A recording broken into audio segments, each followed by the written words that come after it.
बहुत साल पहले एक राजा था। वह राजा बहुत ही कठोर अनुशासन पालता था। किसी की जरा सी भी गलती हुई तो राजा उनको कठोर शिक्षा देता था।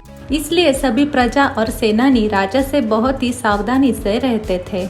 एक दिन राज दरबार का एक मंत्री एक गलती कर देता है। उस मंत्री के हाथों अनजाने में हिसाब में गलती हो जाती है।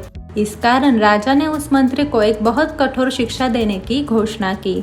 राजा ने अपने सैनिकों से कहा कि इस मंत्री को शेर के पिंजरे में डाल दो। इसने एक गलती की है जिसकी वजह से मैं बहुत ज्यादा गुस्सा हो गया हूँ। हिसाब में गलती होने की वजह से इतनी कठोर शिक्षा देना सैनिकों को अच्छा नहीं लगा, लेकिन राजा का आदेश मानना सैनिकों की मजबूरी थी।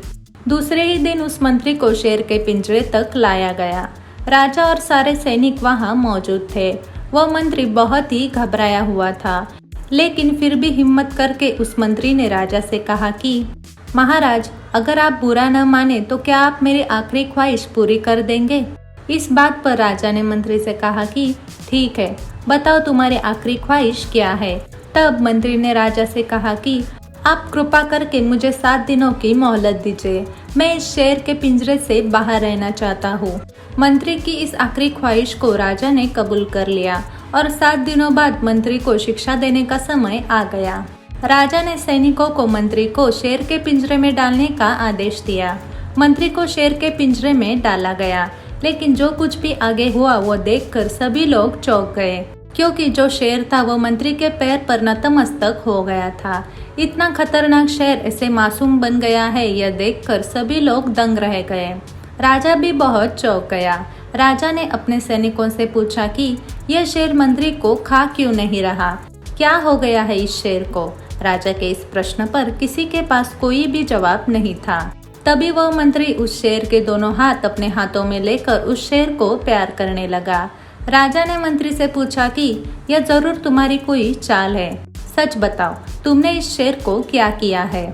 यह सुनकर मंत्री राजा के सामने आ गया और कहने लगा कि महाराज, इस शेर को मैंने कुछ नहीं किया है। आपने मुझे जो 7 दिन की मोहलत दी थी, उस 7 दिन में मैंने इस शेर को अच्छी तरह से खिलाया पिलाया और उसे प्यार दिया, और इस वजह से यह शेर मुझे प्यार करने लगा। शेर इतना खतरनाक होते हुए भी जब मैंने उसकी सेवा की तो उसने मुझे कोई भी दर्द नहीं दिया। इतने सालों से मैं आपके यहाँ सेवा कर रहा हूँ, लेकिन आपने मेरी एक गलती के लिए मुझे इतनी बड़ी सजा दी। खतरनाक शेर की सेवा करने के बाद वो भी मासूम बन गया, लेकिन मैंने इतने साल आपकी सेवा करने के बाद भी आपने मेरी एक गलती पर मुझे मौत के मुंह में ढकेलना चाहा। मैंने जो भी कर्म किया उस कर्म के वजह से मुझे इस शेर ने दर्द नहीं पहुंचाया।